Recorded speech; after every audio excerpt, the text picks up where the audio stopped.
Hi Pisces, welcome to your Year of the Tiger 2022 reading.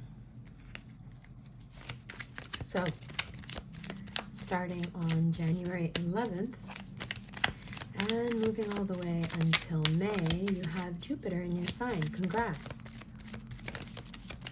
And then in October, late October, Jupiter will return. And it will stay until almost the end of December.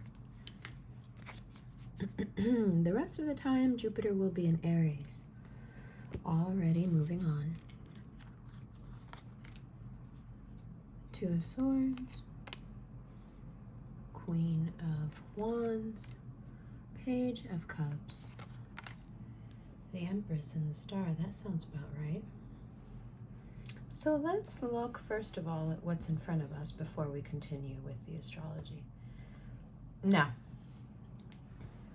when one is faced with growth and development and perhaps even a bit of pressure to physically change oneself, it's easy to, let's say, venture away from routine and discipline and instead to become sad about it and feel fatalistic, like maybe nothing can be done anyway and there's no point in trying. So, the way to stay on the right side of a year where there is quite a demand for growth. Now, Jupiter demands it, but also gives it. So you will be well equipped for the demands that are made on you, as long as you can keep on the upside of what is shown to you. If your ego is fragile, and if you are offended easily, if you take criticism to heart, then it's very easy to fall into the Two of Swords energy, which we know at its most basic means that you take yourself out of the game. You get in your head too much and things start to look different from what they really are. It's like we delude ourselves, is a good way of saying it. So when these particulars are put in front of us, like, hey, in this aspect, right, you could do with some growth or some expansion, or you could develop more, or perhaps in this aspect, right? When these different points are highlighted within you, you have the choice to respond with grit and positivity and optimism, and Queen of Wands next door says, most importantly, with personal power. And that will make the difference between it feeling like a year filled with criticism or a year filled with great expansion. So the Queen of Wands has a specific kind of power. The Chinese call it Qi. Eastern Asian cultures, it's Qi. In Hindu traditions, it's prana. Tony Robbins calls it personal power. But it all is the same thing. It's that energy that you create based on your self-image and your sense of self-worth. So, in that way, the Queen of Wands is a self-starter. She doesn't need much from the outside. Her power emanates from within. Now, there's a cat sitting there. The significance here being, you have this thing within you, this power within you that you could unleash if you got out of your own way mentally. See Two of Swords next door.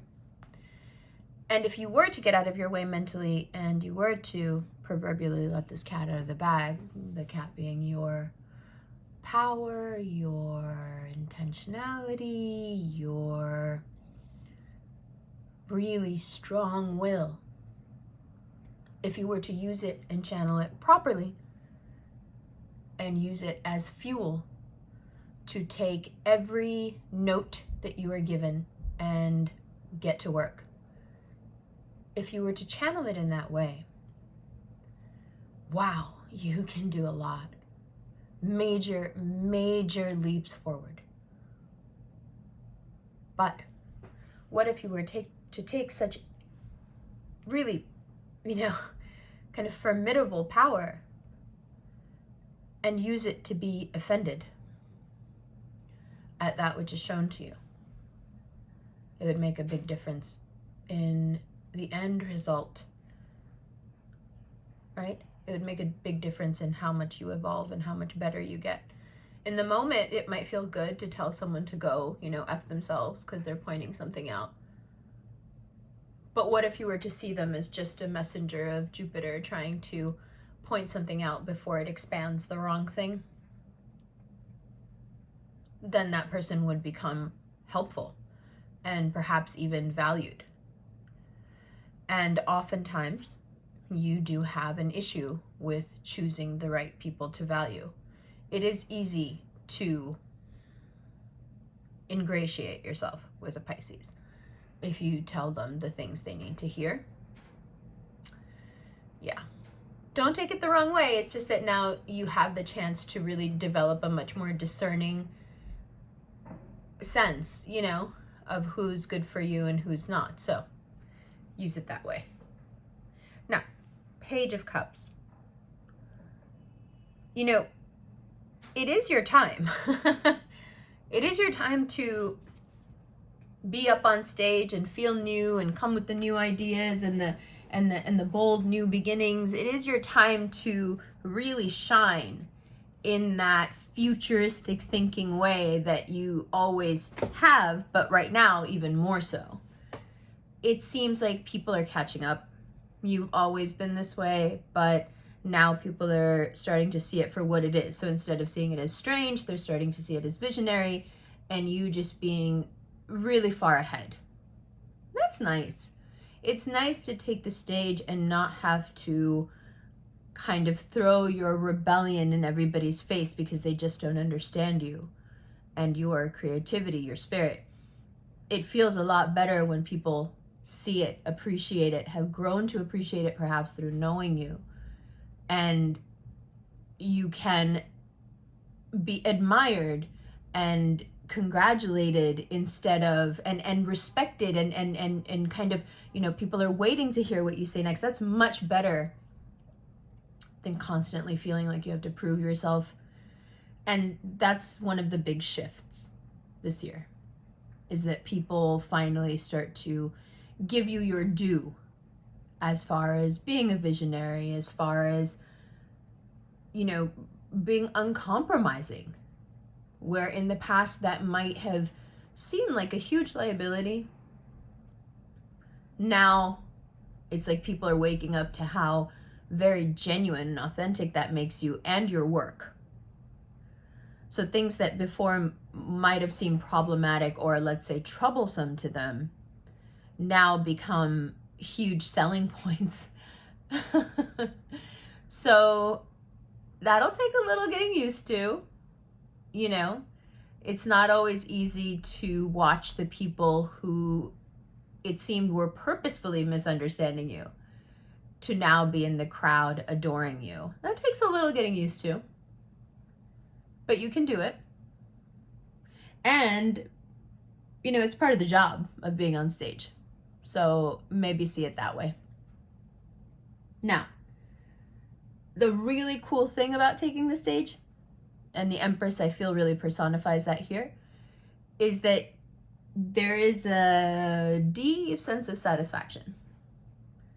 This year leaves you feeling very alive, but not in a reckless way, not in a running anxiety, when is the other shoe gonna drop kind of way.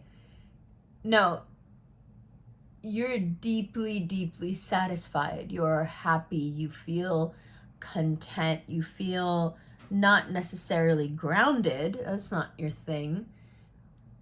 But you feel safe to explore. And I don't know if there is anything that a Pisces would value more than that. So this year does a lot for you. It gives you that solid kind of backing that you needed to feel free enough to be as creative as you really want to be, or as risk-taking as you really want to be, or as big as you want to be, you know, expansive with your energy, expansive with your art, expansive with your views. It's giving you that little bit of courage that I think a pretty, you know, naturally timid soul needs, that little bit of encouragement. Now let's look at how the Empress and the Star interact with each other. So the Empress here, one of its most traditional meanings being, you know, this is your thing. It puts the ownership and the responsibility squarely on your shoulders. This is your thing. And it's going to go the way you believe it's going to go. And see the card right above that. This is your thing. This is the door that's opening to you right now. Can you walk through it? Because if you doubt that you can, or that you are worthy of walking through it, that you should even be able to walk through it, you won't be able to. That's the thing about the Empress. The Empress is in many ways like Jupiter. It says, whatever you give me, I'm gonna make it bigger. Whatever you believe is how it's gonna go, says the Empress. If you believe that this is who you are and this is how it should be and how you should be treated, then this is how it will be. Now, we know from your particular astrology that that's very much the case, with Jupiter being there almost all year.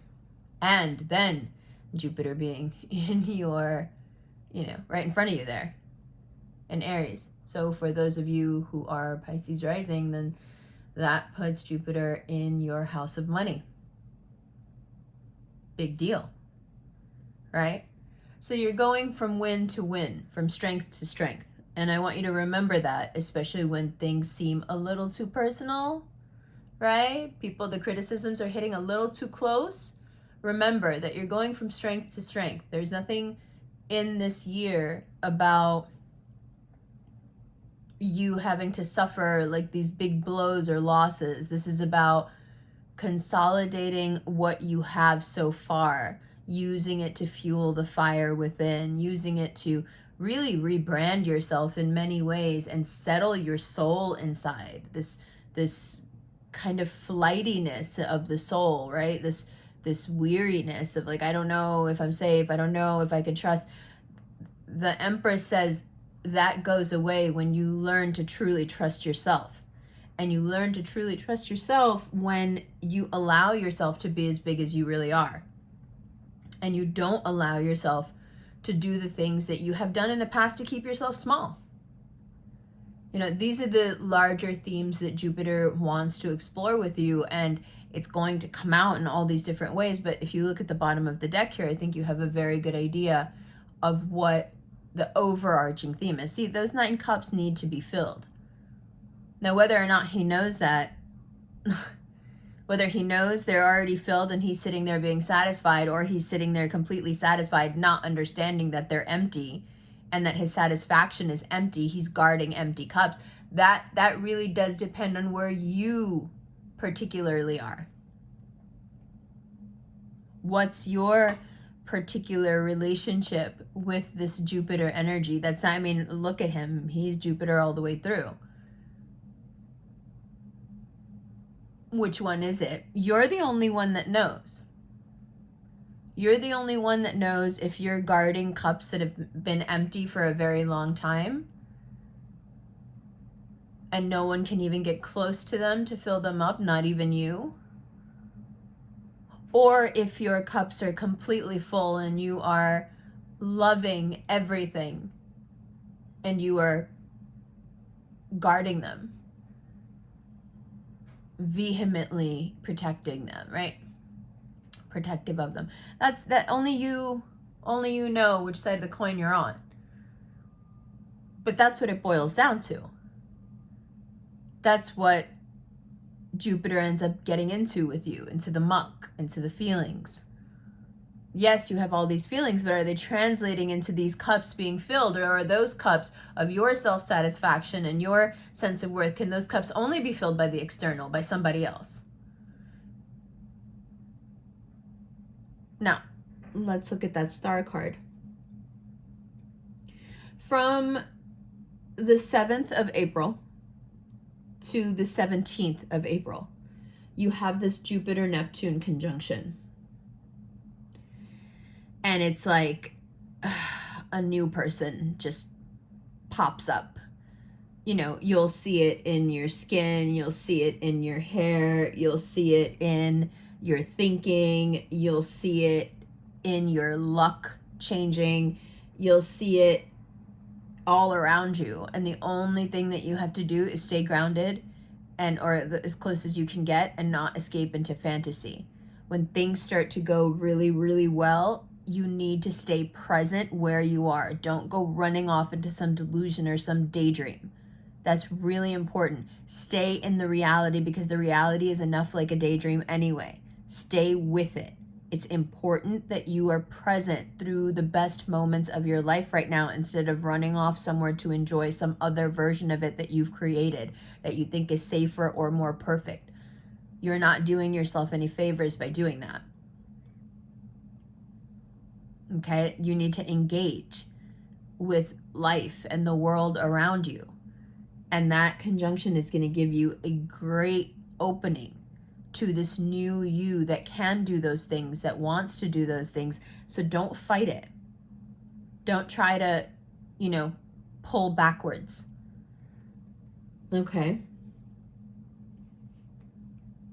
Now, the other thing about the star, and this can get very personal for some people, is that they've always done what their parents wanted them to do. And they live with that. They live with kind of the ghost of that, And no matter what age you are, this year and this energy, this transit, gives you so much courage and so much strength that you're able to, for some of you, for the first time, for some of you, something that should have happened 20, 25 years ago, you're able to stand up to the powers that be and do what you want to do, and not what your parents thought you should do, or your spouse, or your siblings, or your friends, or your environment, or your guidance counselor. Or it is a year of liberating yourself from those opinions that others hold of you, that they hold of you because you can feel it off of them. It's one thing to let negative comments affect you as a person. It's another thing where you can't turn it off, because you can kind of sense things off of people all the time. So if they're judging you, you can feel it. It's time to finally just put that down. You can retain that superpower without attaching any importance to the person who may be feeling this or that about you. This is the year where you just don't give a shit anymore what people are thinking of you, how they're judging you.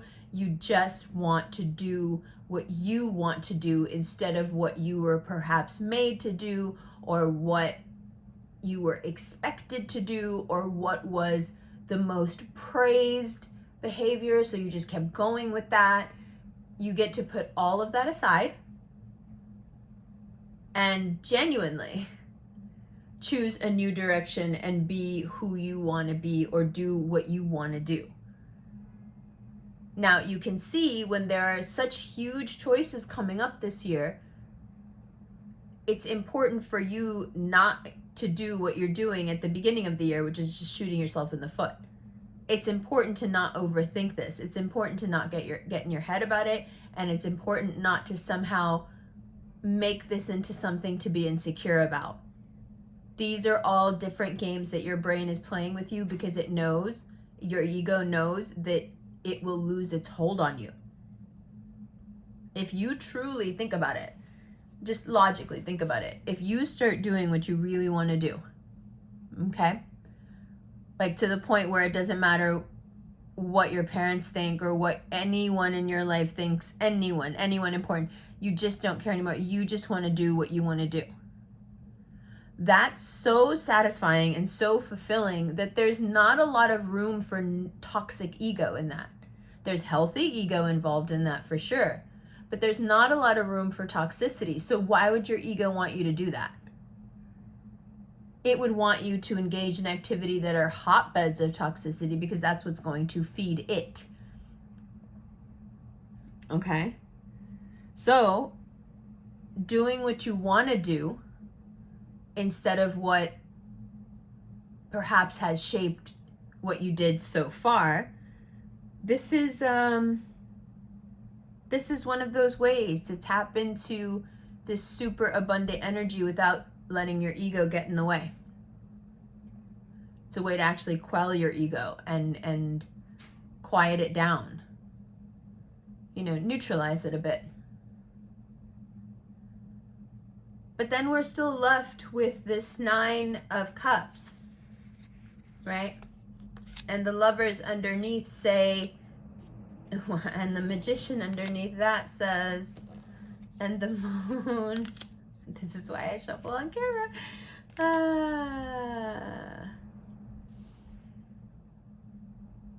So those cups are there to be filled by, let's go through them. The love between people, humanity and the divine, humanity and the elements. The Lover's card encompasses it all. What else is needed in those cups? There is that Magician energy. Knowing that you're resourceful, knowing that you could handle it, knowing that you are skilled. That sounds like high self-esteem. And then there is the Moon. Your natural abilities. Some perhaps that you have shunned or just refused to pay attention to because it was painful, weird, unnecessarily painful. So embracing that part of yourself that can feel more than perhaps it should be able to, that can sense more than it should be able to, that has this sort of preternatural quality. What else? Well, I don't think that you can truly be happy with one way of thinking. The Temperance card, it's so apt that it's the Sagittarian energy. The Temperance card is about being able to hold 2 conflicting viewpoints in the mind at the same time and being able to see the differences but also the commonalities and where there could be some sort of a bridge. So, compromise, humility, deep connection to others, the divine and nature. High self-esteem, acknowledging, accepting, and integrating one's unique powers, instincts, feelings. Add to that a little healing of heartbreak, and we get to the 9 of Pentacles. You are the star of this show and you can't forget it. You are a vital part of everything going on around you and you cannot forget it. That's what that is. But what does it take? It takes time for the heart to mend. Now, no matter how much time it's already been and if that's upsetting for you, why has it taken so long already? You really need to let that go. And let yourself experience things as they need to be experienced, no matter how much time it takes. And that's, part of what's needed in general with you, that level of patience and kindness as you go through this process. I mean, if you know already that in April there's this whole new you emerging, be patient, be kind with yourself, be kind to yourself, be patient with yourself. You're going through like a molting process. Someone the other day said caterpillars turn into absolute goo. And just like, they're most like basic like basal cells before they become butterflies, but they retain all their memories. It's okay. Change sometimes can feel like we're being liquefied and turned into something else. It's okay. Trusting the process is not easy, but it is worth it. Okay. Love you. I'll see you in the extended.